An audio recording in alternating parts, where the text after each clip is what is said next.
everybody. This is Marceline once again. It's my pleasure to share with you the second part of the conversation that I had with Professor Leonard Uwiringiyimana.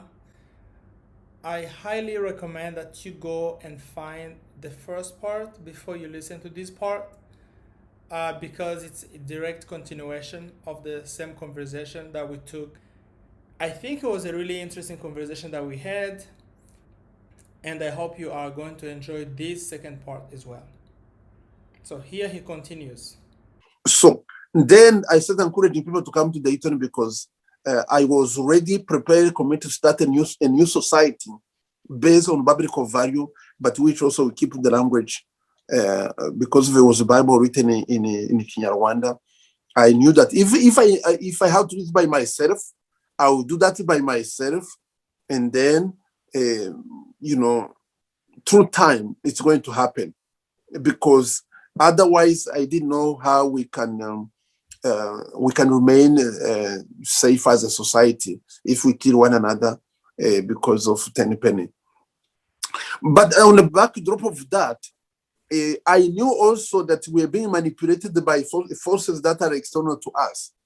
So, for example, I knew that President Habyarimana was killed because he had lost the support of white people who had supported him previously. I knew President Mobutu also was removed from power because he had lost the support of people who supported him previously.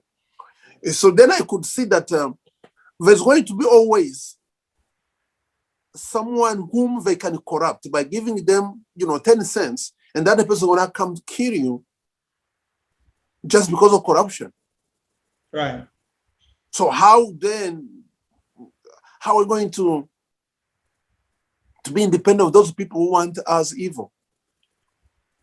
How are we going to be? So that was really a challenge that I didn't know what to do. If I can create Rwanda in America, almost like the Jews are today, the Jews are not only in Israel, they are also here. Yes. And so the power, the influence of those who are here is the one that sustains the people who are in Israel. Right. So basically, I had a vision to copy that model, and then maybe in 1,000 years it's going to happen.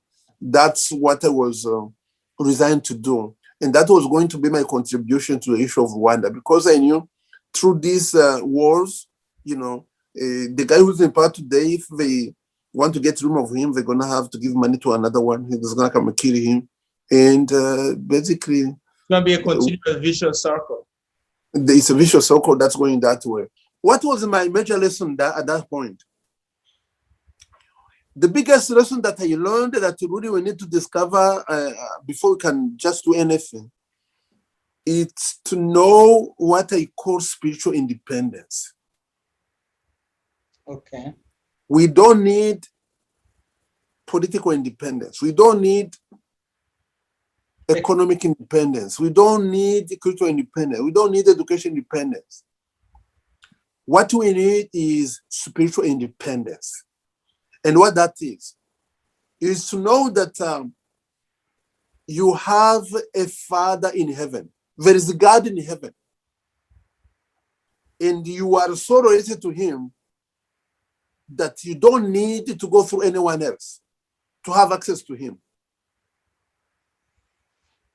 And if you can discover a way to connect with him without any other intermediary, you have achieved spiritual independence. At that point, you don't have to be afraid of anyone. Nobody can get you afraid.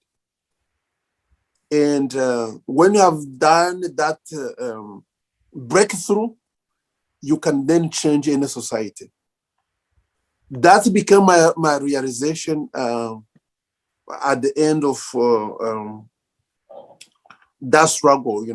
It's a struggle that started probably through just April 1994, and it got resolved in 1998 probably. So it was a 4-year journey of Yes.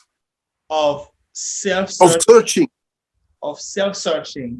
and Yes. and you came to that conclusion. Now, before we go deeper into that, so you were talking about the fact that you tried to create a community of Rwandans whose values were biblical values, and obviously you were also involved heavily in just helping Rwandans escape the all the issues that they were going on back home, either in Rwanda or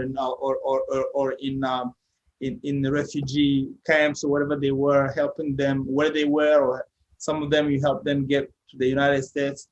But as far as committing, or as far as that community that you're talking about, how successful were you in helping these or in instilling these values into that community that you were trying to establish? Yeah, oh, that was quite an interesting experience. Remember, this is an internal the dynamic that's happening. So basically, I am asking myself questions, and then I'm trying answers. And so when I decided to start really a new Rwanda with a new vision, basically teaching them the language based on biblical value. I start talking to the people that I have managed to help, join where I was. And we had a basic ongoing conversation, maybe for, at least 1 year, sharing and talking with them, how we can really build the society that's based on those sound values. But what I failed to realize is that my experience, for example, I had in Canada, nobody has had that experience. Okay. So basically, I was, I had been driven from tribalism. But the people you're working with have not. Not only have not, instead they are wounded because they come just out of war. Right. And we are blaming the other tribe for all the calamities. While personally, I blame the leadership for what happened because they embraced the wrong solution. So in my understanding, I don't blame the people, I blame the leadership. And I have a different model. But they are wounded. They are still tribalist. And so after, having those discussions with them and, going through all the legality that we're supposed to do, we, of course, I've been living here for a while. I'm committed to democratic values. And then we open up for electing the initial committee that's going to run the organization. To my greatest amazement, they elect everybody except me. And I'm the person, I know to speak English, they don't. I have the vision, they don't. I've been living here for, for a while. I have, I am a citizen, they are not. So I'm blown away. What are they thinking? I could make sense of what we were doing. And so because of that, I knew that really it's premature with this group of people. And it's going to take a while for these people to find themselves out. So I realized that really, we're dealing with the wrong crowd of people. Fortunately, during this time, Apostle Paul Gitwaza come to America. Mm. And I hear him speak. And when I hear him speak, everything that he is saying, I am in total agreement with the words he's saying. And then I ask myself, does these kind of people exist? Where is this coming from? Because, I was a very misunderstood kind of person, really, even in my own community. But when I hear him speak, really, this guy is like my brother for many years. And more importantly, I see that he's more advanced on what I'm trying to achieve. And so I said, wow, really, this guy, what I'm trying to do, he's already doing it. And he's advanced. So I had then basically the privilege to discern who he was and what he was trying to achieve. And guess what? The first question I asked him. Number one, I asked him, who is behind you?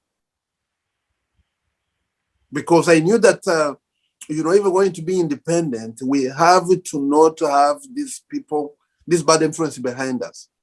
Right. And so he shared with me that what he was doing, it was God who spoke to them when they were still young people on campus.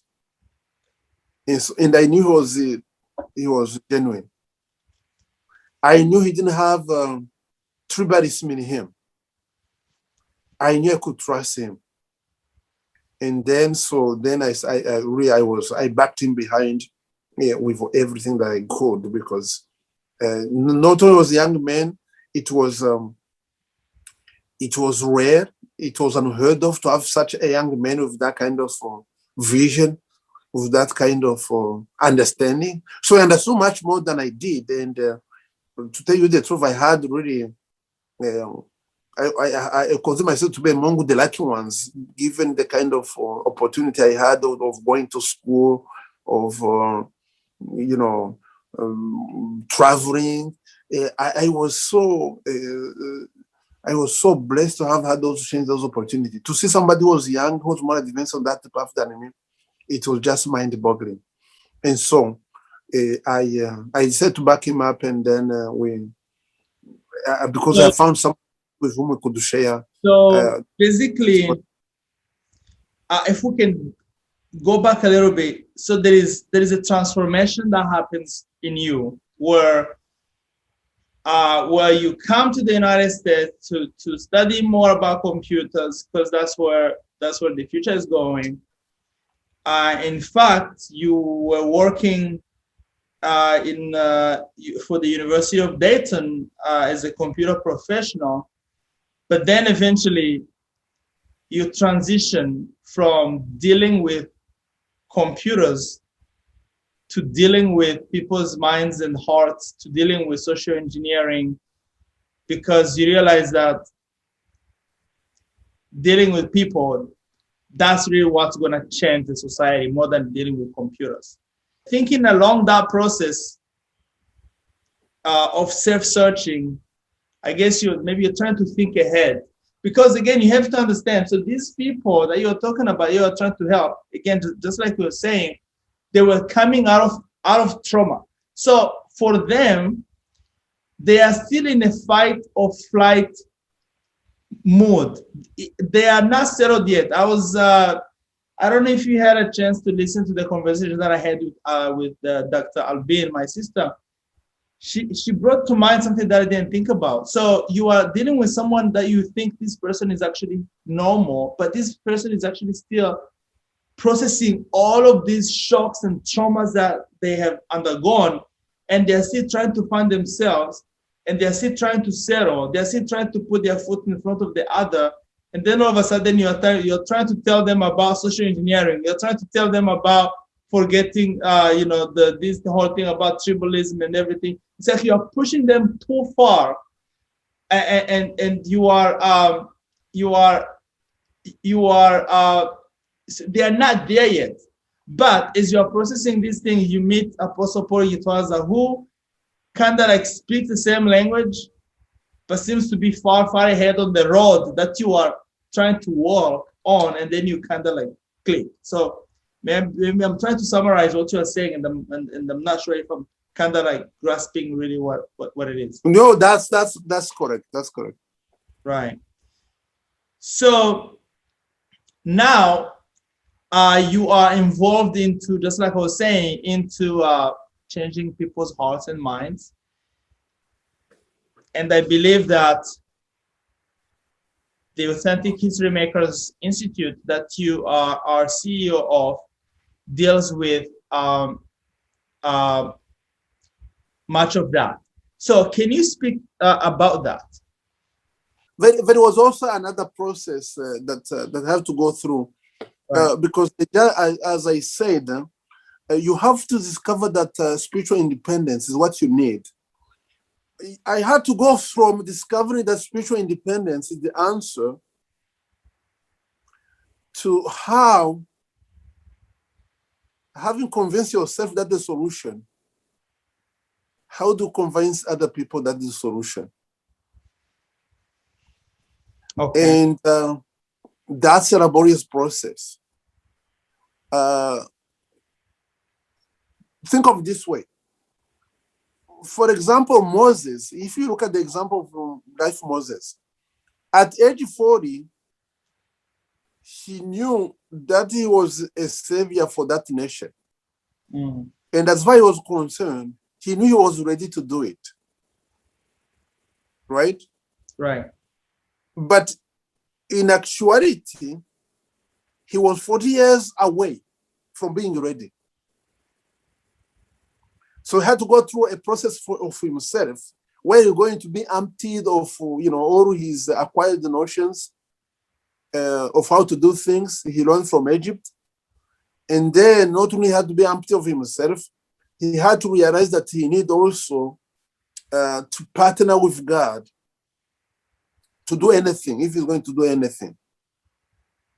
And so it's going to take him to be 80, this time to be invited by God to go lead the people to the promised land. So when I discovered that you have to have spiritual independence, I was at the beginning of my journey. I had to go through my own, desert experience in order to be where I would say I am now. And that experience basically is made of you have to grow up yourself in mistrusting whatever you have learned, because you are somebody, you know things. You have to go where you mistrust all these things, and then you have to really to rely 100% on God to do whatever you need to do. So for me, then really I can see two phases or three phases into what happened to me before I can reach that point. Number one, I had to discover from how to hear from God myself. And that's happened between 1998 to 2005 or 2004. And then in 2005, I'm going to go full-time ministry. So switch completely from computers to 100% doing the things of God, because I have discovered that's why I was born. That's why I was here on earth. And then in 2010, at the end, I went to see Pastor Sunday at the Raja in Ukraine. Basically, Pastor Sunday at the Raja became my greatest breakthrough, because working with Apostle Paul has showed me what somebody could do, the potential. Pastor Sunday at the Raja basically showed me how you can duplicate what Apostle Paul was doing if we were not born with it. Do you see what I mean? Yeah, like So a systematic way of going about building the things that he was building. Yes. So really, I was blessed with those two, amazing leaders. One show you what is possible. The other one show you how you make it happen. Now I know. Now today, I believe I have the key of how you can change Africa or any nation for that matter, even if it started by being one person. Okay, so before we talk about that, I want people to understand. So you realize that there is a way that things have to happen, and it's different from what you were doing before. and you go into this, I would say, intense season of self-learning, of self-education, of instructing yourself. And I would say this season that lasts, from what you're from if I'm correct, it's different seasons, but I would say it's like a season of learning that took years, like maybe 10 years. And now you are here. Now you are going to tell us what you've actually learned and how you are applying that to change people, and how can that be done to change the society. So I'm really eager to hear that. Yeah, so basically, as I started by saying, I have started an organization. It's called Authentic History Maker Institute. So each one of us is born to be a history maker, a world changer, a champion, a hero, a pioneer, somebody who can change society. We have the DNA for that. It's in each one of us. And basically, the vision for the organization, as I pointed out, is empowering a generation, training, equipping a generation who will fulfill their collective destiny. So each one has a destiny. You must help that person discover what that is, and then help them fulfill it. And then if you can do that as a generation, then we would have achieved what it takes to develop Africa, or any nation for that matter. So that's the vision. Now, I want you to realize that what I'm just saying is the same thing that Martin Luther King saw in his last speech, in his last prophetic word. He said, I've been to the mountaintop, I've seen the promised land, and I want you to know that I may not get there with you, but I want you to know that we as a people, we will get the promised land. Right. We as a people, we get the promised land. So we as a people, we as a generation, we get the promised land. Now, how would you make that happen? You achieve maximum impact of your life by going through a process of transformation. And once you have completed that transformation, then go into the next step of duplicating yourself into others. Okay, so let's go back a little bit, because I want to make sure we understand this. So you are saying there has to be transformation, and then there has to be self-replication or self-duplication. Yes. So just what do you exactly mean by transformation? Basically, transformation, I'm glad you asked that question. It's really an interesting notion. So in our humanity, that's how we are messed up, and that's how we mess up with the earth. So the very reason that you cannot uproot corruption in Kenya or in another nation, or the culture I was talking about, it's because we are rooted and grounded in our humanity. Okay. Because as humans, that's how we are, that's how we are tribal. That's how we are black. That's how we are racist.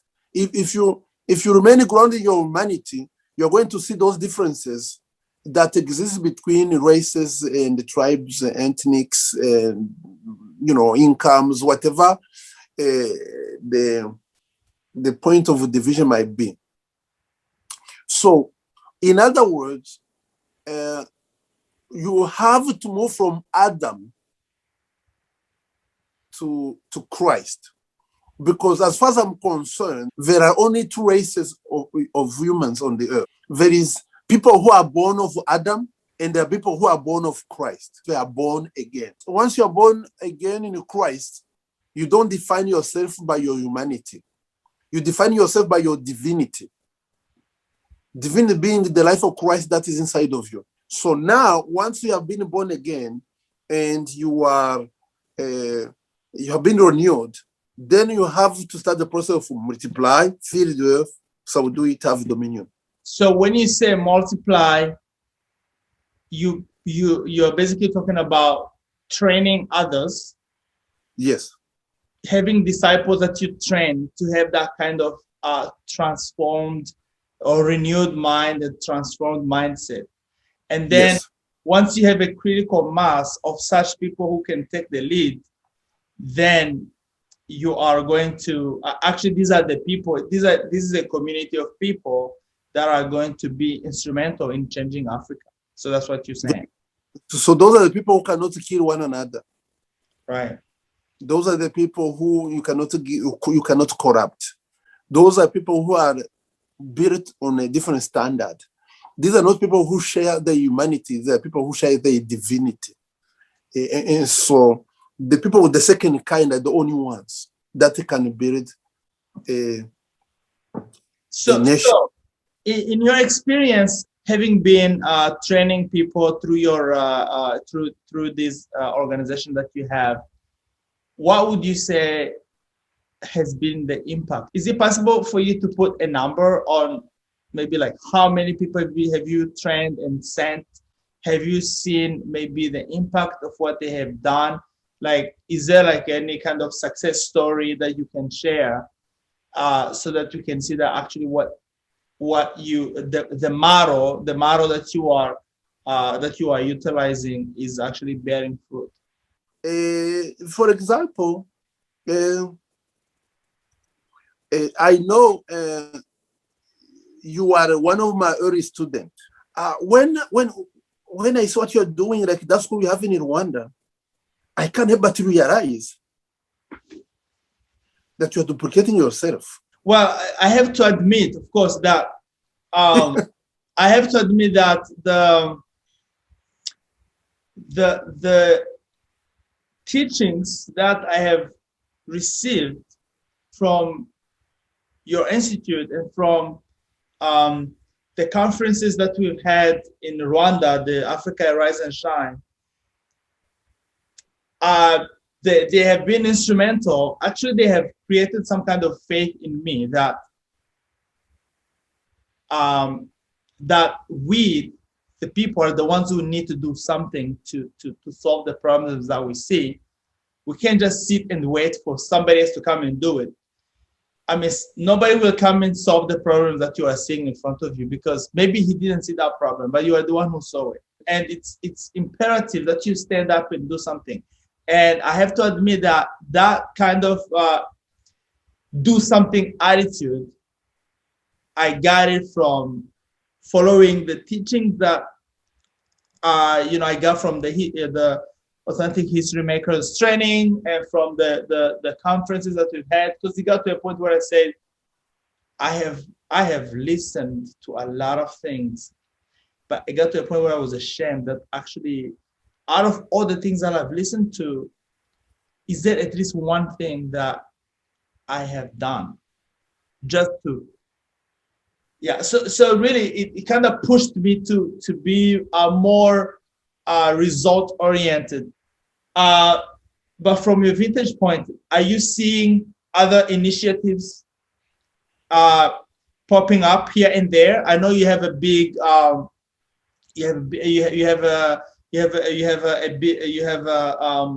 a cohort, different cohorts of students who are following you in Rwanda, and you've done some work in Ivory Coast. Was it Ivory Coast or in Ghana? Yeah, I went to Ghana, and more recently I did a lot of work in Gabon. In Gabon. So obviously, and then in Europe as well. So obviously you are going around teaching people, and so I'm trying to see if maybe you are seeing seeds, popping up in all these places where you're doing your work. Yeah, but Marcy, it's really it's very hard to keep track. In my plan, I basically had envisioned that if I could train like 10 people a month, but I must admit that those 10 people I was not able to get them every month. But guess what? For example, anytime I went to Ghana, in Ghana, I went to spend 10 days and I trained 300 people. The goals were not able to achieve here in America. We're able to achieve them like five times, 10 times in just one season. So do you have a method of like following? Maybe I don't know. Maybe if that's part of the scope of the things that you want to do, but following up to see if to see how your students are developing, or to see how their students, because you're training people who need to train others, to see how things are going. Are you interested in following up, or you just want to focus on just training and then training and sending? It's a process that's growing up. So, for example, when you were the last time that you were here, I was doing just one type of training. Actually, I was doing two types of training. But today I'm doing 12 different subjects. So what used to be just a one class lesson has become really a curriculum for a university. And I can see now developing an institution which is going to be giving, bachelor degrees, master's degree, and PhD in national transformation with people doing entire curriculum. And I can see the maturity going slowly there. And so, yes, I'm interested in tracking what people has become, but because of the resources that are available, even the way that I'm managing it, I have not reached the level of sophistication in which you can track all those things, because I need staff to do those things. And so, on one side, on the other side, even if I was tracking the people, I probably will track those that, like you, whom I am aware of what you're doing. But there are many people that have trained who goals disappear.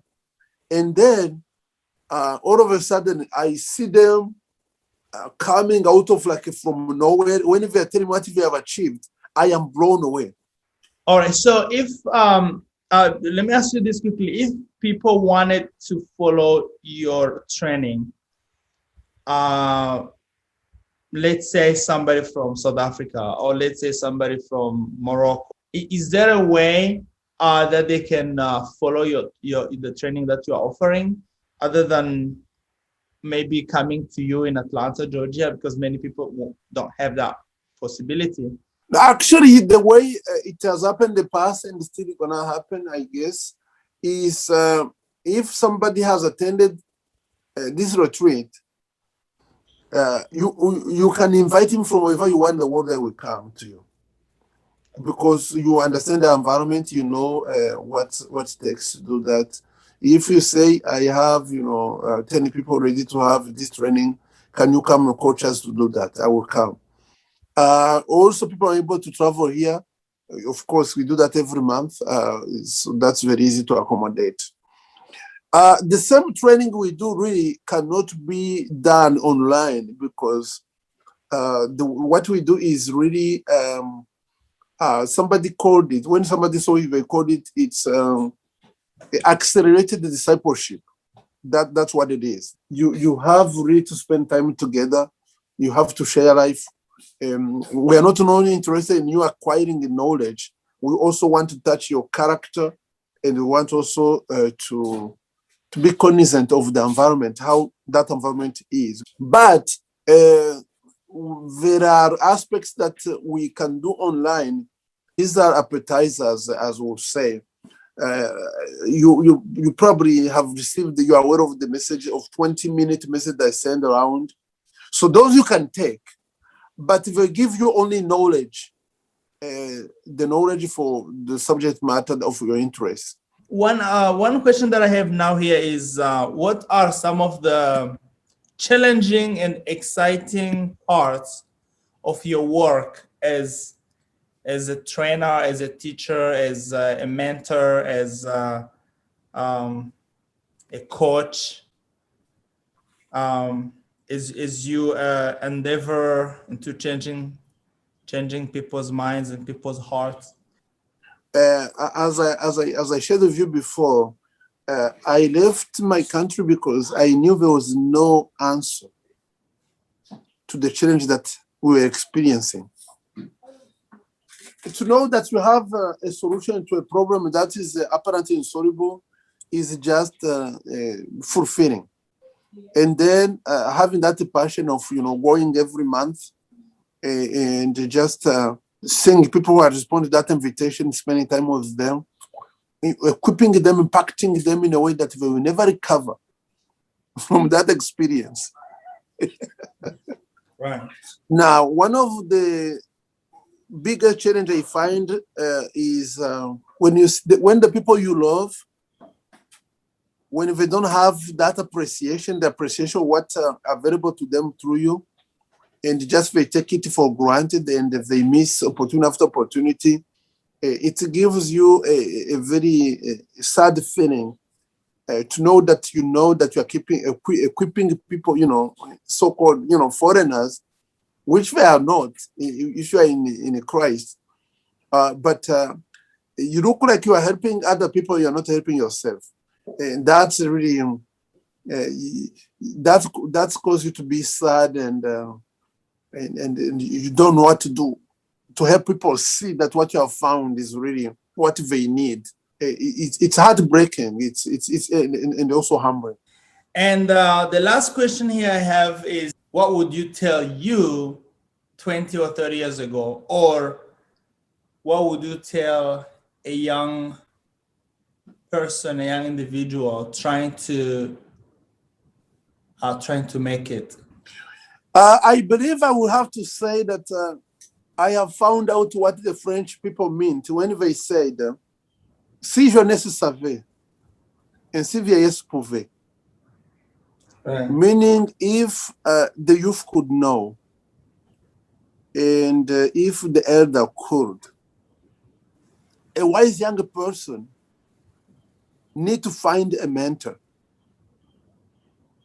and then empty his cup like Chinese people say, or people of Asian descent says, empty your cup and receive all you can from that person who is an elder, because time is the greatest teacher that there is, and through time you learn much more than any other institution of learning you can go to. And so somebody who has learned from time, they have so much wisdom they can give to somebody who is young. And then if the young person can run with the wisdom of the elder, that person is going to speed up his discovering his core and fulfilling his purpose in life. Alternatively, if you are an old man like me, the greatest thing you can do, instead of really dying with the knowledge that you have acquired throughout the years, if you can find young people, young men and women who are willing to receive what you have received, and then pour out yourself into them, so that when the time for you to die happens, you are empty. You don't leave nothing. You came with nothing. You have to go with nothing, and so you have to pour out everything that you have learned and give it to somebody who needs it. And so, if I was young, I would look for somebody who has figured it out through time, and follow that person with the most dedication as much as I can, because that's the quickest way to fulfill your purpose in life. And that's exactly what I'm trying to do. I wish I could convince as many young people as I should, but I know I am on a momentum in which people are going to respond. We move from glory to glory. People are responding much more today than they used to respond, a few years ago, and they can sense even we are in a time of breakthrough, where people are going to join what we are doing, the movement, much quicker. And they all do, because what Chinese people are doing in Africa, if you don't gain wisdom and do things this way, there is no Africa that will be left, a few years down the road, if we don't catch up very quickly. Thank you for the time that you gave to share with us. Thank you for the conversation. and see you next time.